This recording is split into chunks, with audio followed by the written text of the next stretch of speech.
Salve, salve galera! Eu sou o Luan Matheus, sou UX Designer e esse é o Papo de UX. Você sabe como criar um time de design do zero dentro de uma empresa? É exatamente sobre isso que vamos conversar hoje aqui neste episódio. E para somar nesse papo com a gente, eu convidei um cara que atua como Head de Product Design na Iteris e trabalha como designer há mais de 10 anos. Salve, salve, André Seraldi. Salve Luan, salve pessoal, obrigado aí pelo convite, vai ser bem bacana aí trocar uma ideia com você aí a respeito desse tema aí, que acho que cada vez mais vem ganhando importância, né, a construção de um time de design bacana aí dentro de empresas, seja qual for o tipo de empresa que a gente está falando, né? Exatamente, e não é uma tarefa fácil, às vezes as pessoas podem pensar que sai contratando, coloca os designers lá para trabalhar e chega a bota. Não é bem assim, né? Então a gente vai navegar um pouquinho sobre esse tema aí hoje, e antes da gente mergulhar aí já nesse assunto, eu queria dar uns recados aí pra galera que tá nos ouvindo, que se você quer contribuir aqui com o Papo de UX, você pode deixar o seu like, que é de graça. Se você tá ouvindo pelo Spotify, você pode deixar 5 estrelas, que aí você impulsiona cada vez mais os episódios aqui do nosso programa. E se você quiser contribuir também de forma monetária, você pode contribuir fazendo um Pix pro nosso e-mail, que é pix@papodeux.com.br. E galera, eu tenho uma outra novidade super legal aí pra vocês. Pra quem quer aprender UX Design, Product Design e UI Design com a liderança de grandes empresas como Nubank, Quinto Andar, iFood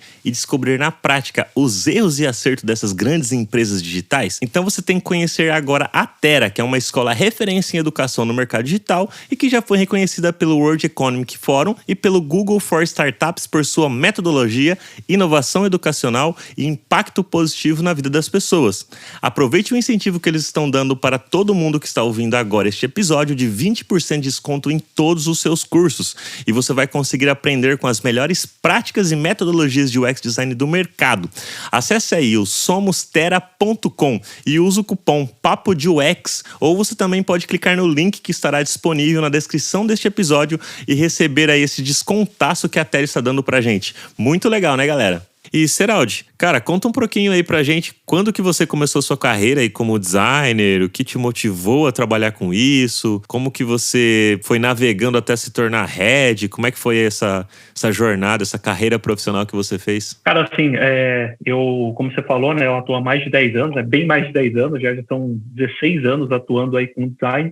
Mas a minha carreira começou com design gráfico, né? Eu fiz faculdade de design gráfico lá no meio da década de 2000, né? Já tem um tempinho. E iniciei a carreira trabalhando como designer gráfico e diretor de arte em agências de publicidade, né? Foi um período ali de 7, 8 anos, mais ou menos, que eu fiquei atuando dessa forma. E nos últimos anos ali, nos últimos 2 anos, né? Eu comecei a me interessar justamente, né? Pela parte do digital, né? UX ainda era uma coisa que estava começando a ganhar um pouco de corpo, né? Eram poucas empresas que tinham profissionais de UX, né? Isso eu estou falando de 2013, 2014, né? Então, comecei a me enveredar, a estudar, né, a respeito disso, e acabou surgindo uma oportunidade de eu fazer a migração de carreira, né, deixar ali a parte de design voltado para publicidade e entrar na parte de produtos digitais, né. E, cara, foi uma experiência bem interessante, assim, né, eu brinco que foi praticamente como se eu tivesse resetado a minha carreira e tive diversas experiências interessantes, cara. Trabalhei com profissionais espetaculares, assim, do meio, alguns profissionais que, né, hoje a gente olha assim, são super referência no mercado de UX e de Product Design aqui no Brasil, alguns profissionais, inclusive, que estão fora do Brasil. E cheguei, né, na Iteris há 6 anos, como UX UI designer mesmo, né, atuando em projetos e tal, e a gente começou, né, um trabalho ali depois de alguns anos que eu estava já na empresa, né, de crescimento, né, a gente teve ali a nossa oferta crescendo, né, os nossos clientes demandando mais serviços, né, um trabalho também que eu e um outro designer sênior aqui da empresa a gente fez junto de estruturar um pouquinho melhor os processos e tal, isso acabou ajudando a crescer aqui as oportunidades que a gente teve aqui dentro, né? E aí tornou-se necessária a estruturação de uma área, né? A estruturação de um time, justamente para atender essas demandas, né? E foi justamente nessa necessidade que começaram a abrir-se as portas para eu, né, atuar primeiro como lead aí de UX, né? Depois como design manager, né? Até chegar a head da área, né? Cuidando de aspectos até muito mais estratégicos, né? Porque necessariamente a parte mais operacional ali do dia a dia de projetos. Pô, bacana. E como que foi esses passos iniciais aí para começar a construção desse time, né? Na verdade, já tinha você e uma outra pessoa que você comentou, né? Uma outra pessoa sênior também. E aí começa a chegar a demanda. Começou a chegar as demandas tipo, igual eu comentei aqui na introdução, não é bem assim que você chega e já vai contratando gente. Então, quais são os passos iniciais que você acredita que tem que se começar para construir esse time? Foi realmente, foi sim, Luan, foi na verdade eu comecei contratando, ou não, comecei estruturando o processo, por onde você começou e por que você começou por esse caminho que você escolheu começar, as vantagens disso e tal? Cara, assim, existiam outros designers também aqui na Iteris, né? Nessa época, nós éramos em 4, né? Um time bem pequeno. Não dá nem para chamar de time, né? A gente atendia ali os clientes da consultoria, né? Meio de forma isolada, né? A gente não tinha processo, a gente não tinha uniformidade de atuação, né? E foi justamente esse trabalho de me aproximar dos outros designers, né? Especialmente desse designer sênior, né? O Flávio, a gente começou a estabelecer alguns processos em comum, né? Independente do cliente que a gente estivesse atendendo, do projeto que a gente estivesse atendendo, a gente estava procurando estabelecer processos para seguir ter uma unidade de atuação, né? Quando essas oportunidades, né, outros clientes, outros projetos começaram a surgir, a gente foi contratando meio que a esmo, assim, né? Sem muito critério, né? Obviamente buscando profissionais ali que tivessem um nível de senioridade que a gente achava, né, importante para atender aquele projeto, aquela demanda, mas a gente não tinha muito critério, né?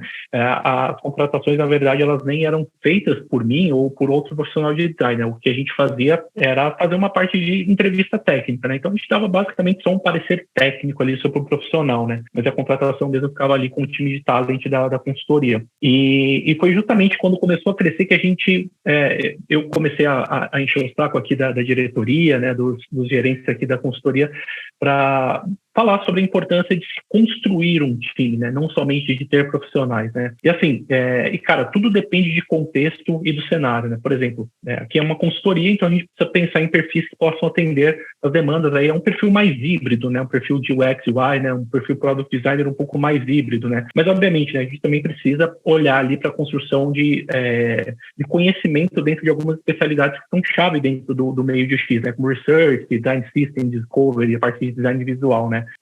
Isso falando somente, né, do aspecto de hard skill, né, o aspecto técnico, né, a gente precisa levar também em consideração diversos outros aspectos, né, somente a parte comportamental e de cultura das pessoas também, né, e cara, toda a parte processual, estabelecer, né, uma vez que a gente começa a olhar, né, para uma construção do time com essa parte, saindo somente da seara do perfil técnico e olhando também para a construção de time, né, a gente também precisa dar a contrapartida, né? Então, a gente está querendo pessoas ali que tenham uma cultura legal, que tenham, né, uma veia colaborativa, tal, que se encaixe com o que a gente prega, não somente como empresa, né, mas que a gente estava querendo construir como time na época. A gente precisa oferecer a contrapartida, né, que é justamente o quê? Padrão de atuação, avaliação de desempenho, parâmetros salariais, plano de carreira, né, cerimônias ali, né, para a gente ter integração dos profissionais, né, acho que isso é super importante, né, então team building, integração, onboarding, mentorias, etc, né? Então, acho que assim, de uma forma geral, eu costumo dizer que para construir uma equipe de design não tem uma receita de bolo, assim, não tem uma cartilha que você vai seguir que vai dar certo em 100% dos casos, né? Claro, né, esse ponto de você avaliar cenário e contexto é fundamental para qualquer situação, mas é a partir daí que você vai começar a estabelecer ali o que de fato você precisa para construir uma equipe de design.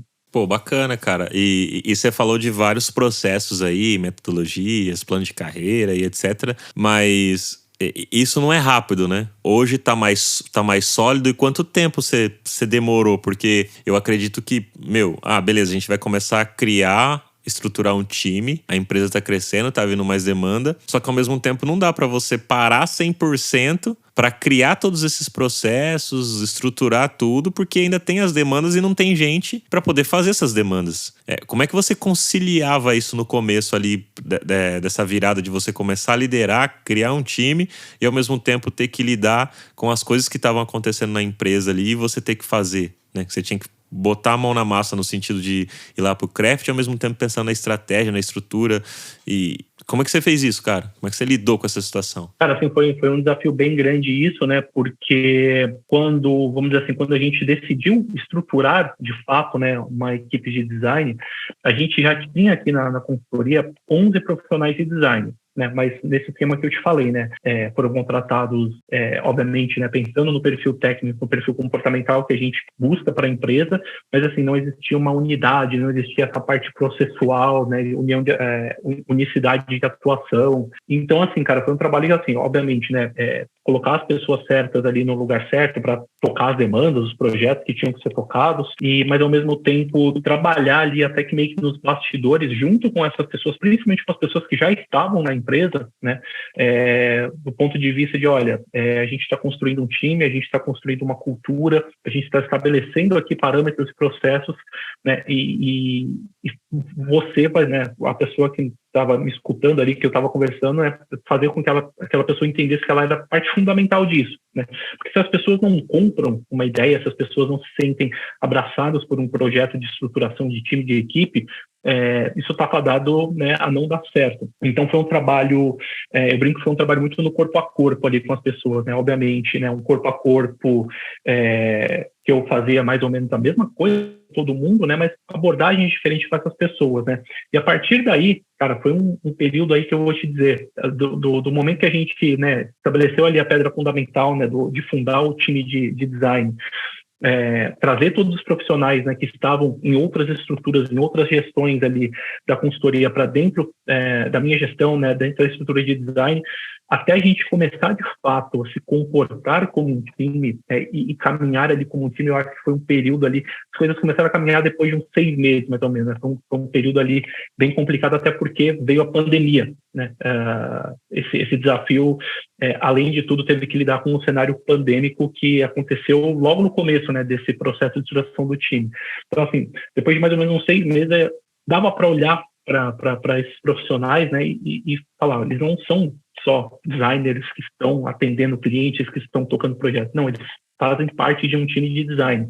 Eles têm processos, eles têm a cultura, eles vestem a camisa do time. Então foi um processo aí para começar a dar um resultado, né? A gente enxergar de fato um resultado, cara, te digo aí que a partir de uns 6 meses, e até hoje, né? São 3 anos e meio aí, até hoje, cara, sempre entendendo, né, o que está acontecendo, buscando melhorias, melhores práticas, melhorar processos, melhorar, né, o dia a dia ali de uma forma geral, tanto para os profissionais quanto para a empresa em si, né? Então, é um trabalho constante, né, que começou a ser estabelecido aí há 3 anos e meio e acho que não vai parar nunca. Pô, que legal. Mas até que foi rápido, cara. 6 meses, assim, pra estruturar, estabelecer uma cultura, tudo foi... Acho que foi um tempo legal, bacana. Ainda mais que você falou, pô, teve o cenário aí da pandemia, né? A galera tem que trabalhar remoto, entender isso, entender a dinâmica remota, ao mesmo tempo entender a dinâmica que tá construindo um time, cara. Foi 2 desafios juntos ali, né? E em 6 meses eu acho que, pelo menos na minha percepção, um tempo bacana, assim, de ter solidificado isso e agora tá estruturando mais, né? E o legal, assim, né? A pandemia, obviamente, ela foi um desafio por conta do remoto, né? A gente estava acostumado todo mundo a trabalhar presencial, né?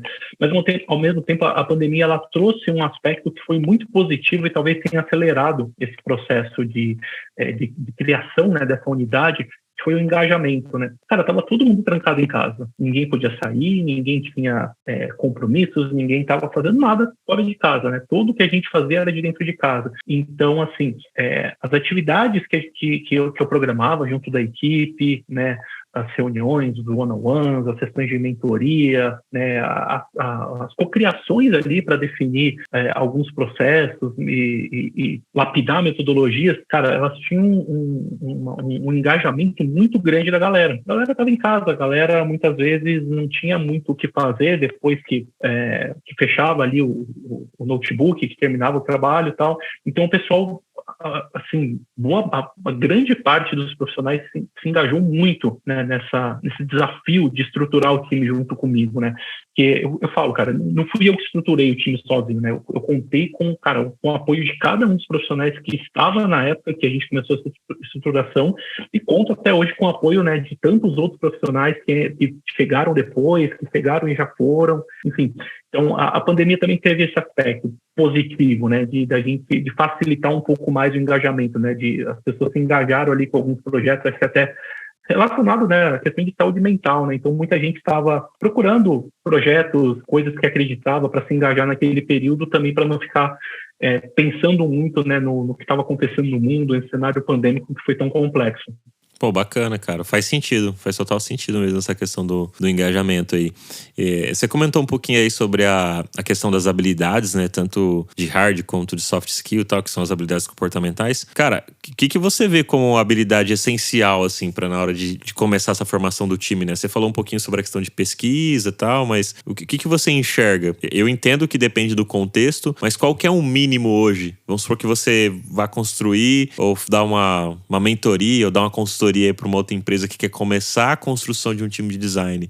Quais são as habilidades mínimas que você enxerga que as pessoas precisam ter para conseguir entrar nesse time, fazer parte desse time que você vai ajudar a estar construindo, sabe? Até mesmo para quem está nos ouvindo, quem está começando agora na carreira como designer, tudo mais, ou quem já está no meio há algum tempo, assim, pensar, pô, essa habilidade eu não tinha pensado, assim, eu acho que faz total sentido ter ela e tudo. Cara, assim, eu tenho olhado muito a questão de mercado, então, o que o mercado está pedindo, né, dos profissionais aí de UX, de design de uma forma geral, né? Acho que, assim, o profissional, né, o profissional ali híbrido, né, o product designer, o UX, UI, ele continua sendo um profissional bastante demandado, né? Então, assim, cara, habilidades básicas ali, né, de você fazer vamos dizer assim, uma entrega de ponta a ponta, né, uma atuação de ponta a ponta, né, conseguir entrar ali, participar, estruturar um processo de pesquisa, um processo de benchmark, né, entendimento e definição de jornada, de personas, né, até chegar ali na ponta mais, vamos dizer assim, tangível, né, principalmente ali quando a gente fala de uma entrega de produto, né, que é a parte do wireframe, do visual design e tal. Acho que esse ponto é fundamental, assim.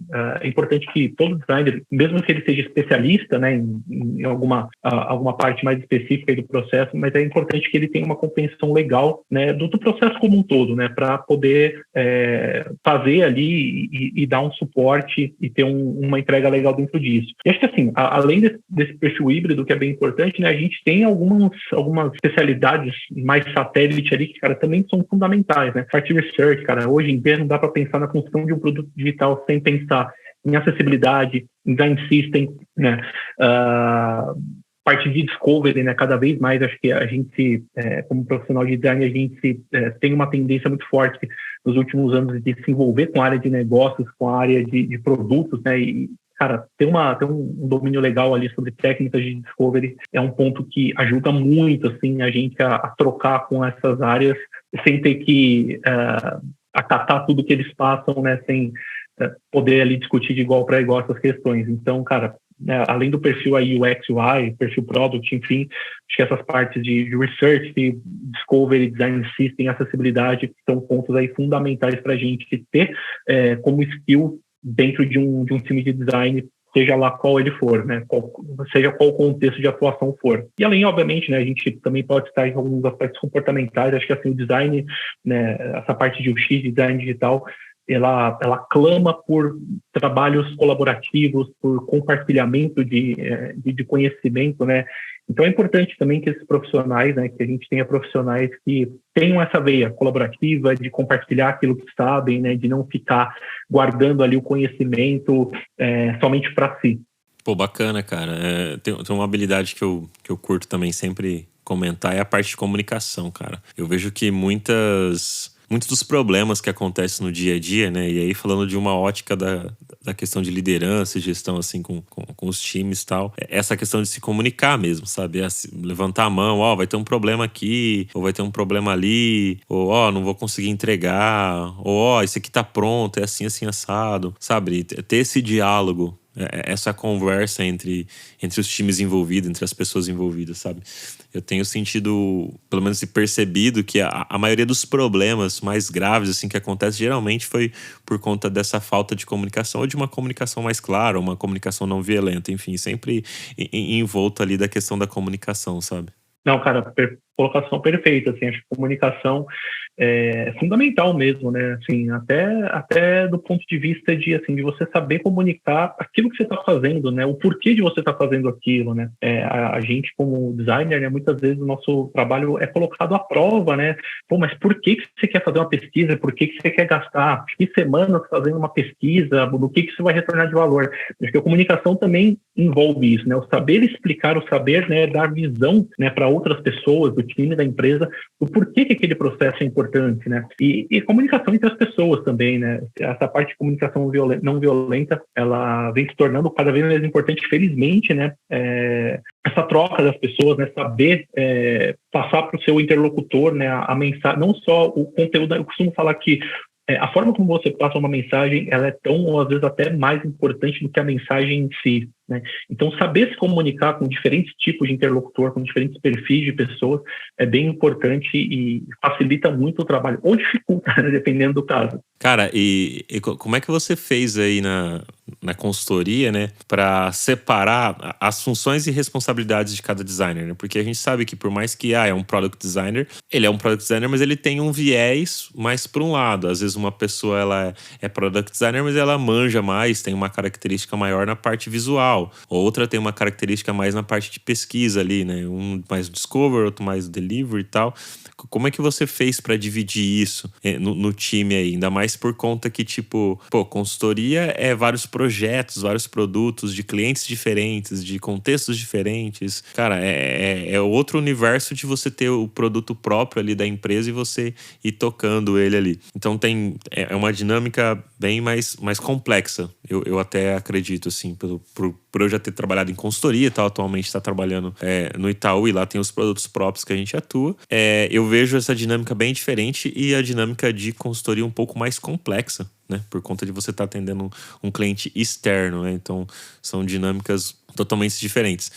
Como que você faz isso? Você criou também e estruturou um time também só de pesquisa, um time só de UI mesmo, e junto com isso você tem também os products, ou é tudo products mesmo e você consegue identificar perfis diferentes e aí momentos de atuação diferentes para aquela jornada da construção daquele produto?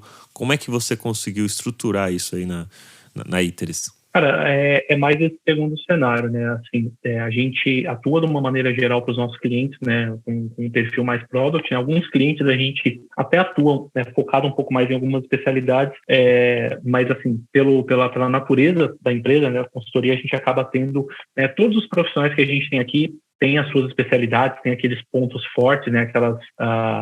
Aqueles pontos em que realmente eles mandam muito, muito, muito bem, assim, conhecem muito, mas a atuação acaba sendo mais própria, né? O que eu fiz, né? Eu fiz um mapeamento, né? E esse é um mapeamento que continua constante, né? Sempre está chegando gente, saindo gente, né? Mapear justamente isso, as habilidades, né? As habilidades técnicas e as habilidades de negócio, né? Porque, por exemplo, a gente sabe que trabalhar com produtos financeiros é muito diferente de trabalhar com produtos de educação, né, com sistemas de educação, com sistemas de agro, de indústria, enfim. Né? Então, eu tenho um mapeamento, né, de todas as pessoas do time, assim, esse profissional aqui, ele é um product, beleza, ele é um sênior, tal, mas ele tem uma especialidade um pouco maior em discovery e na parte de pesquisa, e ele tem aí uma bagagem muito grande atuando dentro do segmento financeiro, né? Então, tudo isso foi mapeado. E por que eu fiz esse mapeamento? Para ter um trabalho forte de mentoria, né, dentro aqui do time, né? Profissionais que chegam do mercado, profissionais que um pouco mais júniores que a gente tem aqui, a gente utiliza justamente esse mapa das habilidades técnicas e também de negócios, né? Um pouco mais voltado aí para essa parte de negócios aqui dos nossos profissionais para criar pares de mentoria, né? Então, a gente, por exemplo, vai citando um exemplo bem prático, assim, a gente contratou um profissional júnior para atuar dentro de um produto financeiro, né? Eu tenho uma profissional mais sênior aqui, que tem uma super experiência, uma super bagagem nisso, e ela tem um perfil bem product, assim, ela atua com muita força do discovery ao delivery, né? Então, assim, né, cria esse parzinho, estabelece ali um canal de mentoria, um canal de acompanhamento, para que a gente tenha essa evolução, né, dos profissionais e o aproveitamento dessas habilidades específicas, dessas habilidades dos profissionais aí que eles trazem, ou nas bagagens anteriores, ou mesmo que eles adquiriram aqui dentro, atuando aqui nos projetos dos clientes que a gente atende, né? Então, do ponto de vista de funções e responsabilidades, foi muito isso, né? Foi fazer esse mapeamento, né, de habilidades soft, habilidades mais hard skills, as habilidades também de negócios, né, as bagagens que as pessoas trazem, aquilo que elas têm mais facilidade, aquilo que elas têm um pouco mais de dificuldade, E a partir daí estabelecer essas mentorias com o auxílio justamente, né, desses profissionais que têm essa bagagem maior, que têm esse conhecimento maior, né? E uma coisa que eu acho legal é que assim criou-se uma relação de troca tão grande nesse aspecto que quando eu falo de mentoria, eu não estou falando só de sênior que dá mentoria para trainee e júnior. Cara, tem júnior aqui que ensina muita coisa para sênior, né? Porque teve uma experiência em determinada situação, né? Tem uma vivência um pouco mais focada dentro de uma determinada especialidade e consegue agregar também para os sêniores, para os especialistas que a gente tem nesse sentido, né? Então, a gente criou um senso de responsabilidade nos mais experientes de que, cara, assim, é importante você trabalhar, entregar o seu projeto, né, cumprir ali a demanda, né, que chega aí do cliente, mas criar esse senso de responsabilidade na formação também dos profissionais. E isso eu digo que é uma coisa que permeia não só aqui, né, o time de design da ITRES, né, mas a empresa como um todo. A gente tem um trabalho muito forte aí de formação em todas as áreas, né, desenvolvimento, parte de produtos também, a gente tem um trabalho muito forte disso, né? E na equipe de design não é diferente. A equipe de design tem ali as suas particularidades por conta dessas diferentes especialidades, né? Mas a gente trabalha muito forte nisso, nessa sensação de sentimento de responsabilidade que as pessoas têm em ajudar a desenvolver os colegas. Pô, que bacana, cara. E é com base nesse mapa aí que você criou junto com o pessoal aí, que você avalia o desempenho da galera? Quais são os critérios que você usa aí pra tá vendo? Você faz isso semestralmente, uma vez por ano? Como que é a forma que você aplicou aí essa questão, né? Ainda mais hoje em dia, eu tenho a percepção também que a galera tá muito ansiosa, né? Às vezes você falou, eu contratei um júnior e tal, às vezes a galera já quer ser sênior ali em um ano tal, e meu, calma, não é assim, você precisa ter mais experiência, né? Comer um pouco mais de arroz com feijão ali pra entender como as coisas funcionam, né? Não dá pra colocar já você como sênior. Às vezes você tá mandando bem, mas vamos degrau por degrau aqui, né? Sim, não. E essa sensação da ansiedade da galera em escalar degrau, ela é um ponto que a gente tem que lidar, né? O pessoal chega com muita garra, com muita gana, né? Mas assim, tem coisas que não dá para queimar etapas, né? Principalmente a bagagem, né? Cara, o conhecimento técnico, cara, muitas vezes com 2 anos que você atua na área, você tá, cara, debulhando, né, cara? Conhecendo todas as metodologias de pesquisa, sabendo aplicar, né, sendo um asa aí da parte de interface de design visual, mas tem a experiência, né, a bagagem, né, aquele jogo de cintura que você vai adquirindo com o passar dos tempos, conforme você vai entrando em algumas furadas, algumas situações difíceis. Isso não tem como queimar etapas, né? E cara, tudo isso é avaliado, né? Tudo isso é avaliado. Na ITRES, a gente tem aí um processo unificado, né, de avaliação dos profissionais, né, que a gente faz aí semestralmente. E, cara, não só em avaliar as habilidades técnicas dentro de uma trilha de carreira que a gente construiu, né, justamente para os profissionais olharem para essa trilha de carreira e verem o que eles têm de habilidades, o que falta para eles chegarem naquele nível, né, mas a gente tem que balizar a régua, né, usando com referência o próprio time e também os pontos fortes e fracos de cada um, né, e uma vez que a gente consegue fazer isso, que a gente espera que o profissional evolua de um ciclo para o outro, né, então, assim, tem profissionais que têm mais facilidade de evoluir as habilidades técnicas, né, UX, UI, pesquisa, da System, enfim, e tem profissionais que têm mais facilidade de evoluir soft skills, né? E dentro disso a gente faz a avaliação aí, sempre primando, né, para mensurar o desenvolvimento dessa pessoa dentro do ciclo, né? Tanto quanto em cima dos seus pontos fortes ali, o que ela desenvolveu, quanto dos pontos ali que ela precisa desenvolver mais, né, eventuais gaps, né? Então, não seja justo, não é muito justo a gente esperar, por exemplo, que pessoas diferentes, né, mesmo que elas tenham aí idades e níveis de habilidade e experiências parecidos, não é justo a gente esperar que elas evoluam da mesma forma, né? São pessoas diferentes, cara, cenários, contextos diferentes, né? Então, a gente olha muito assim, a pessoa evoluiu dentro daquele ciclo, evoluiu muito, né? Então, ótimo, ela vai ser recompensada, né? Mas a régua também vai subir, porque a gente vai esperar que ela continue com aquela curva, né, de evolução, né? E se a pessoa evoluiu pouco, né, é muito mais avaliar o porquê que isso aconteceu e estender a mão para ela, para que ela possa ter uma curva mais positiva no próximo ciclo, né? Então, cara, às vezes a pessoa passou por um problema pessoal, às vezes ela teve uma dificuldade um pouco maior técnica em algum aspecto, às vezes um projeto que não deu tanto match com o que a pessoa tem de habilidades, né? Então, cara, tudo isso aí a gente avalia, e acho que é fundamental avaliar na hora de fazer uma avaliação de desempenho, né? De estabelecer ali uma régua de desempenho das pessoas, né? trabalho que ao mesmo tempo é individualizado, né, para entender e pesar todos esses aspectos, mas também tem que ser balizado ali as expectativas que a gente tem para o time como um todo, e para o patamar que a gente quer que esse grupo, né, que esse time alcance, não apenas como indivíduos, né, mas como um grupo em si. Então, a ideia é que assim, a régua ela vai subindo conforme o time também vai evoluindo, né? Isso vale tanto do ponto de vista individual quanto do ponto de vista coletivo. Pô, bacana. E esses ciclos são de 6 em 6 meses, de ano em ano? A gente faz aqui na empresa esse ciclo de 6 em 6 meses, né? Mas assim, a avaliação ela é contínua, né? A gente está sempre próximo, coletando feedback dos clientes, obviamente, né? Porque são os clientes que recebem as entregas ali dos profissionais. Mas eu aqui, né, como head da área, antes como manager, etc., eu sempre fazia um acompanhamento ali, né, do que estava sendo entregue. É óbvio, né? Eu cheguei a ter 31, 32 profissionais aqui dentro do time, eu não tinha como acompanhar o dia a dia de todo mundo no detalhe.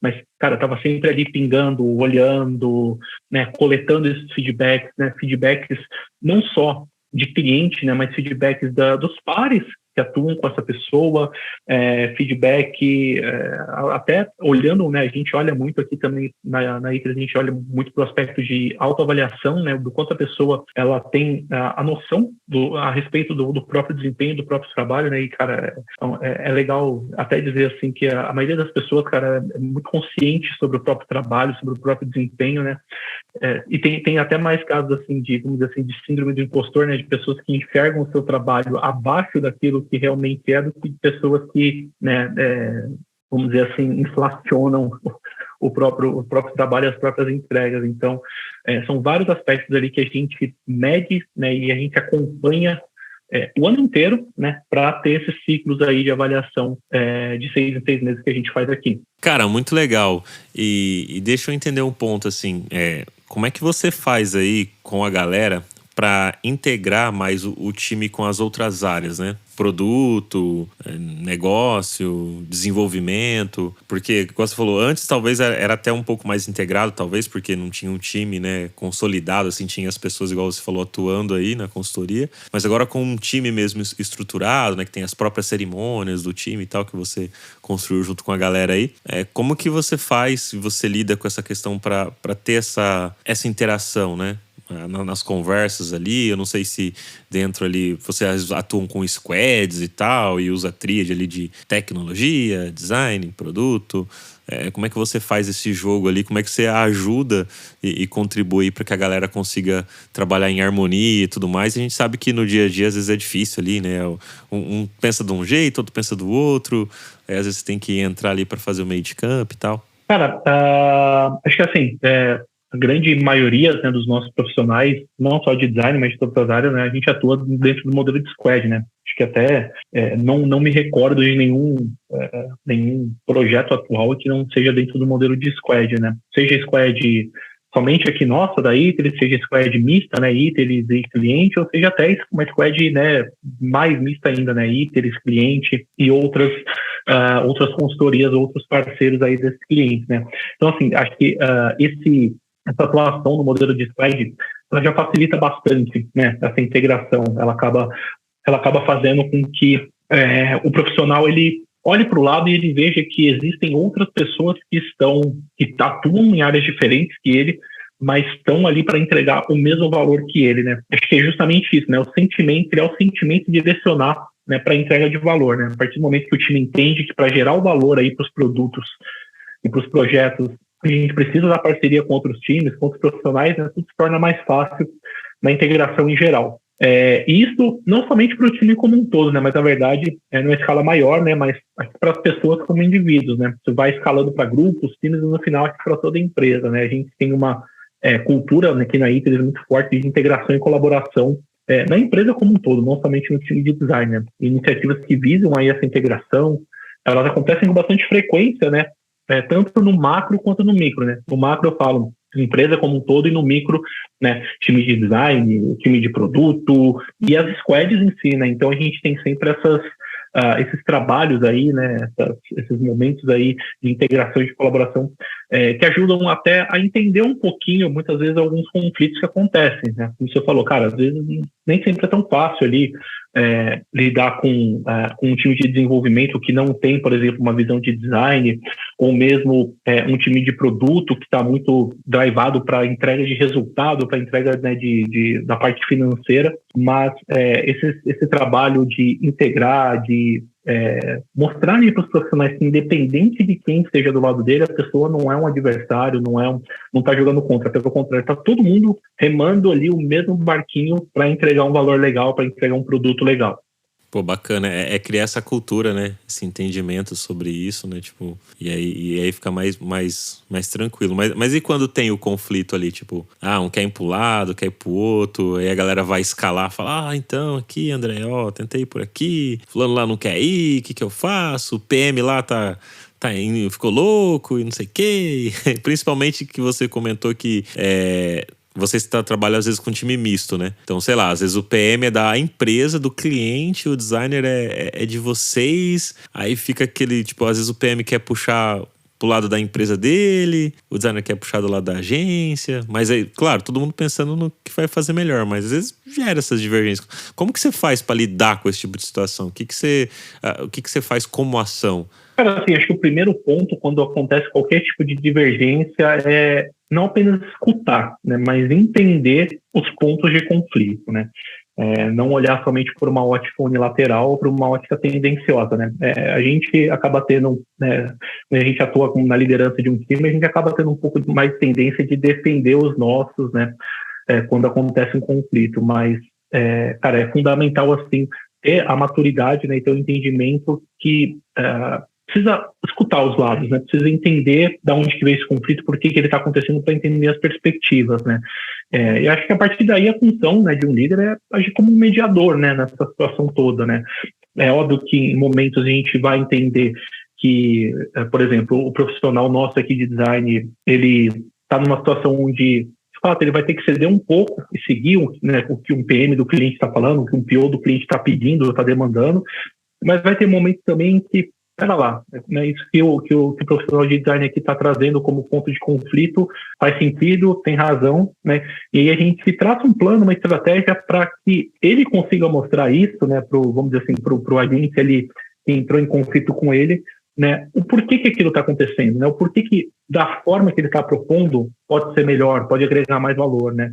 E aí a gente entra até num ponto, né, de divergência de opinião, né? E acho que divergência de opinião, quando obviamente ela é respeitosa, né, e quando ela tem algum embasamento, né, não é só alguma coisa ali vomitada ou tirada do bolso, né, ela é muito construtiva, né? A divergência de opinião, quando ela vem, cara, com embasamento, quando ela vem com uma troca de conhecimento, com uma troca de argumentação bem feita, cara, todo mundo cresce, todo mundo ganha, principalmente, né, a entrega que está sendo feita ali, né? Então, também um ponto muito relacionado à cultura das pessoas, né? E a gente tem pessoas que entendem isso de uma maneira um pouco mais fácil e, naturalmente, né, é normal que existam pessoas que tenham um pouco mais de dificuldade de entender isso, mas acho que no final todo mundo consegue entender que, cara, as divergências vão acontecer, nem sempre quando as divergências acontecem elas geram conflitos, mas quando ocorrem conflitos, né, é importante também, muitas vezes, a gente tentar dar um passinho para trás para sair do olho do furacão e entender o porquê aquilo aconteceu, né? E aí entra muito o meu papel nisso, né? De tentar puxar a pessoa um pouco para fora do olho do furacão para ela ver a perspectiva do outro lado, né? E a mesma coisa com o outro lado, né? A pessoa que eventualmente entrou em conflito com um profissional aqui de design, conversar com essa pessoa, conversar com pessoas que estão próximas dessa pessoa, né?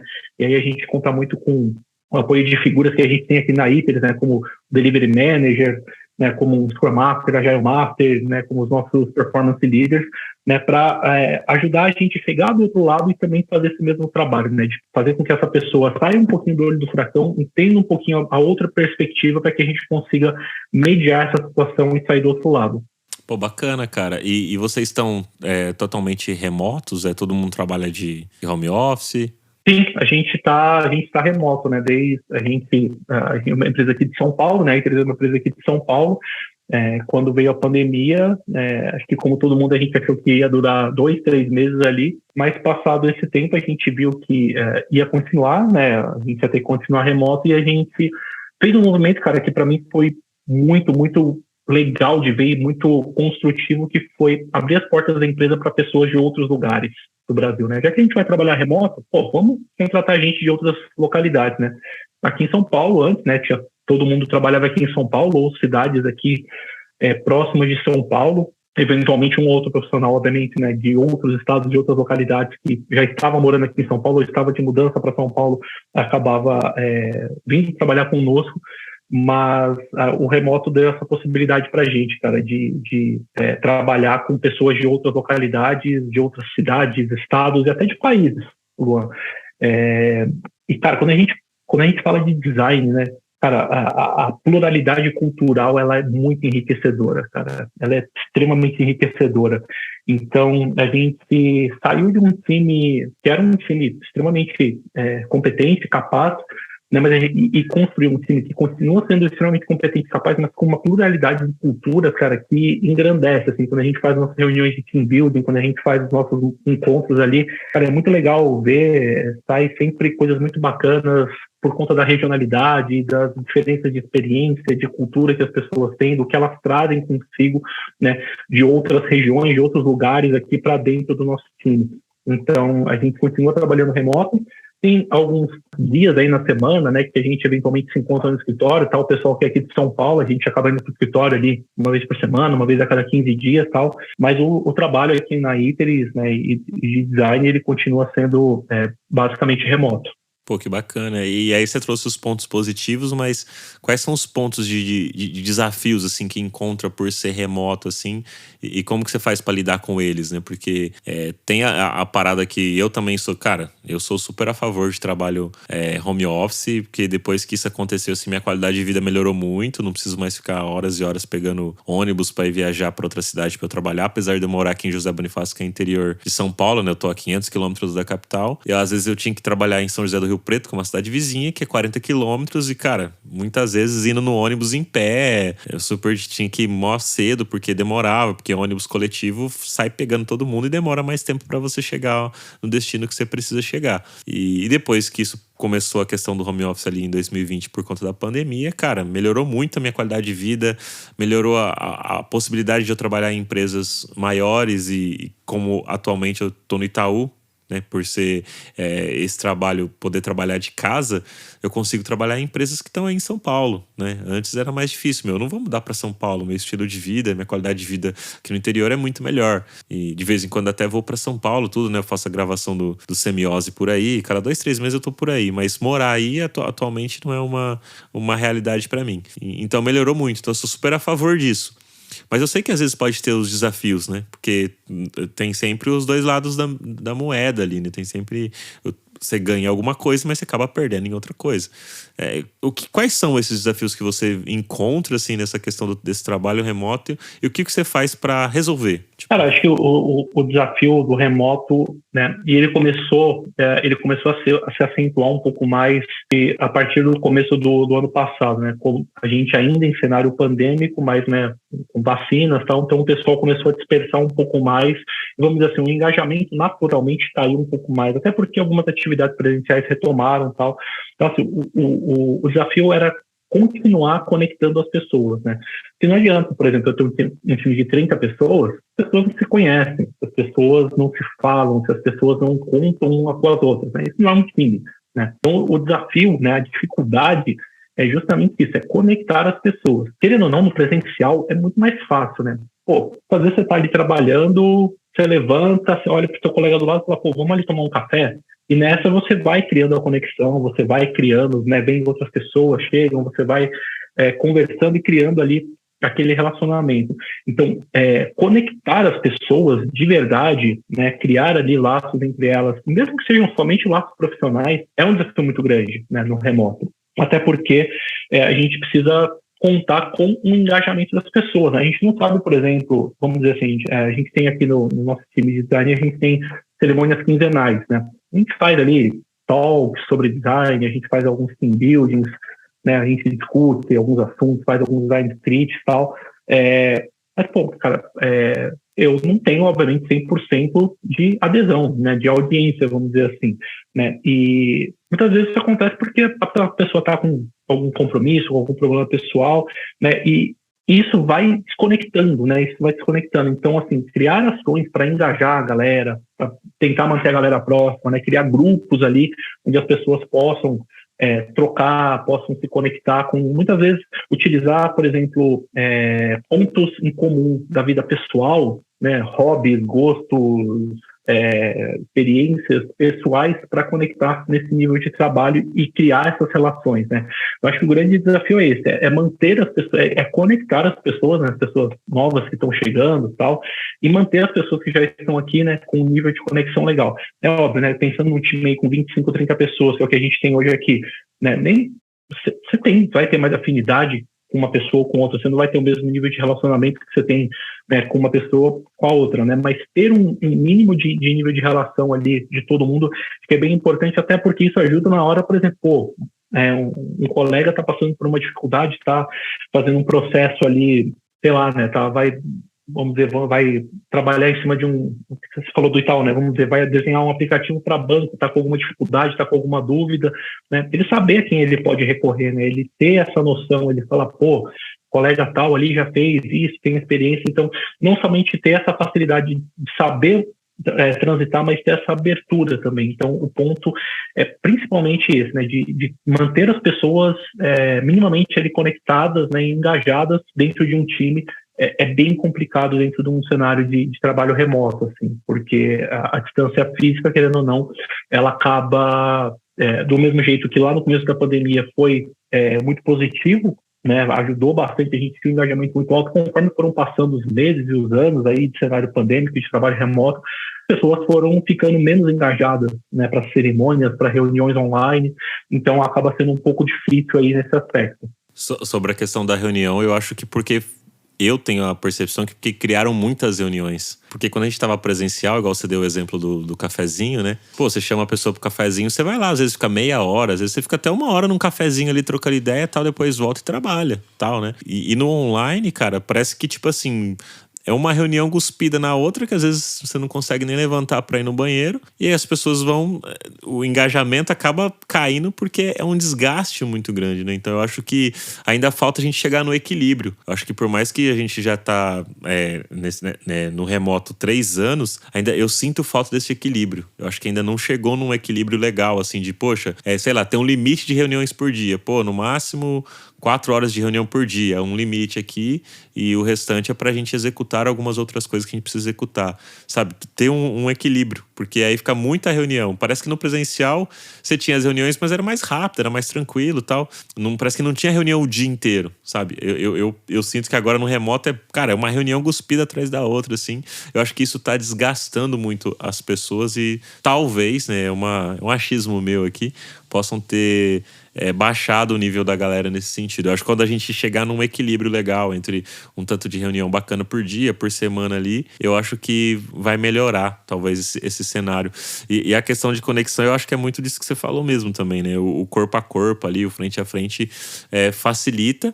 E aí no remoto, aí é questão de investir tempo mesmo, né? Fazendo igual você falou, as dinâmicas, tudo, que aí você consegue investir tempo na pessoa ali para criar essa conexão com ela. Mas claro, o presencial, ir lá conversar, eu acho que ter às vezes, sei lá, fazer um churrasco com a galera e convida o pessoal mesmo que mora fora, se planejar, ir lá e se juntar para ter aquele churrasco ali com a galera, ou fazer um workshop, né? E conseguir se planejar durante o ano ali para se encontrar 1, 2 vezes pra galera que tá mais distante, né, que mora mais longe e todo mundo se encontrar. Eu acho que isso é super válido também, sabe?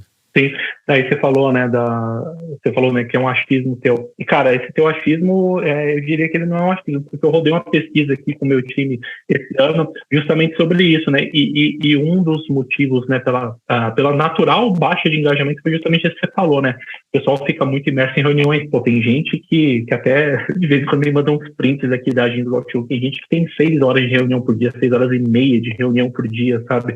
Dentro do universo de trabalho de 8 horas é muita coisa. Então, é natural mesmo que por conta disso a pessoa fica mais cansada, né? A pessoa, vamos falar o português bem claro, fica de saco cheio de ficar falando, câmera aberta e interagindo com outras pessoas, tal. Então, é natural. Então, o desafio é justamente nisso, né? Equilíbrio, cara. A palavra que você usou é perfeita. Assim. O equilíbrio, ele é muito difícil de encontrar, né? Ele é bastante difícil. Até porque o equilíbrio não é só, né, com relação às horas em reunião, mas, cara, a relevância, né, do encontro, a relevância de um team building, a relevância de um workshop que você vai fazer com a galera, precisa ter relevância, né?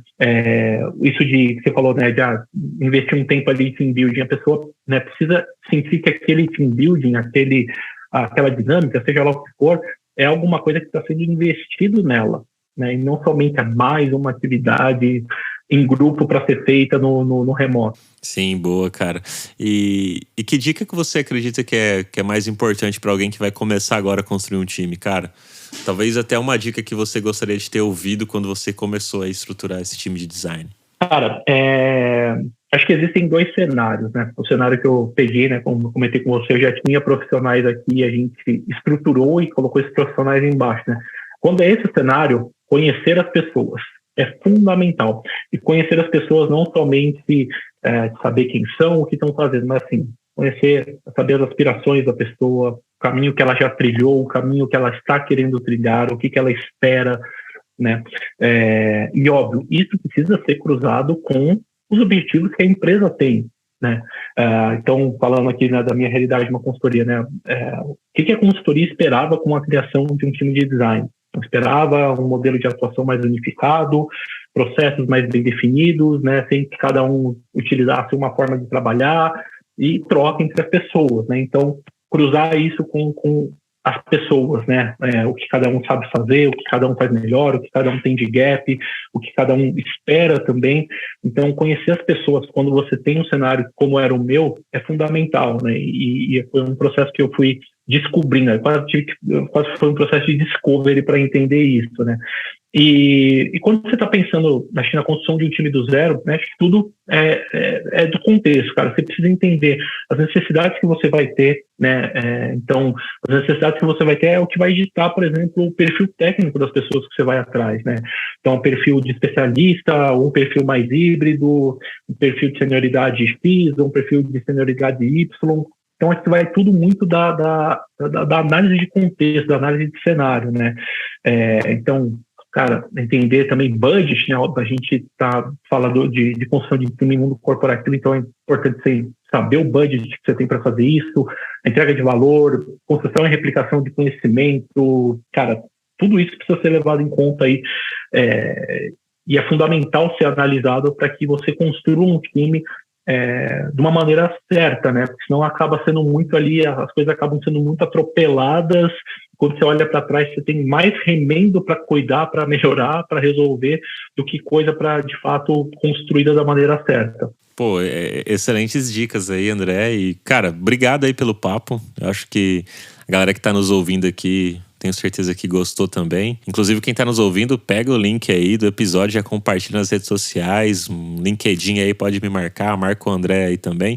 Inclusive, André, deixa agora aí suas redes sociais ou algum site que você tem aí, qualquer forma de contato para quem quiser conversar mais com você, marcar aí um cafezinho virtual ou marcar um café presencial para quem mora em São Paulo aí, né? Chega de tanto café só virtual, né? Para quem mora em São Paulo, chama o André para tomar um cafezinho da hora. Inclusive, quando eu vou em São Paulo aí, eu gosto de tomar café, apesar de ser um pouquinho caro, lá na Bela Paulista, a padaria Bela Paulista que tem lá, eu gosto, mano. Fica na esquina, cara. Nossa, aquela cafeteria é ajeitada, é bem da hora. Ela gosta de tomar uns cafezinhos lá. Então, chama o André aí. Como que a galera pode te chamar? Por onde a galera te procura aí? Ou se ficou com alguma dúvida também, né? Quer te perguntar alguma coisa ali? Onde que a galera te encontra aí? Bom, cara, primeiro, obrigado aí pelo convite. Foi bem legal aí conversar contigo, cara. Como eu te falei, né, antes da gente começar a gravar, que acompanho, né, o Papo de UX já aqui há bastante tempo, fiquei bem feliz aqui de poder participar. E, cara, quem quiser me encontrar, me adicionar aí no LinkedIn, cara, é André Seraldi, é um sobrenome até que fácil de escrever e com poucas incidências, então vocês vão me achar facinho lá, né, André Seraldi com C, né, C-E-R-A-L-D-I. Me adiciona lá, me manda uma mensagem, a gente troca uma ideia, a gente marca um cafezinho virtual, um café presencial de preferência, né, quem for daqui de São Paulo, se tiver essa possibilidade. E tem o site aqui da Iteris também, né, iteris.com.br, né, a gente, uma consultoria aí, mais aí de 14 anos de mercado, a gente atua em todas as frentes, né, de construção de produto digital, né, desenvolvimento, engenharia, agilidade, design, obviamente, produto, né? Então a gente tem aí um portfólio de soluções bem completo. Quem quiser dar uma olhada lá no nosso site, a gente, além, né, obviamente, de ter nosso portfólio de soluções, a gente tem um trabalho muito forte no nosso blog também, né? As meninas aqui do marketing estão fazendo um trabalho sensacional lá comentando e trazendo aí esses conteúdos aí para a gente validar e escrever, né? Para colocar no blog. Então, lideres.com.br, no LinkedIn, vocês me acham como André Seraldi, me adicionem, a gente troca uma ideia, bate um papo sobre qualquer tema aí relacionado a design, sobre esse mundo de construção de equipes aí. Então, prazer aí, se alguém chegar e me mandar uma mensagem lá vindo aqui pelo Papo de Workspace. Pô, maravilha. André, mais uma vez, valeu. Quero agradecer também todo mundo que está nos ouvindo aí. Lembrando que nós temos o nosso e-book gratuito sobre as 10 heurísticas de Nielsen, que você pode clicar no link da nossa bio do Instagram,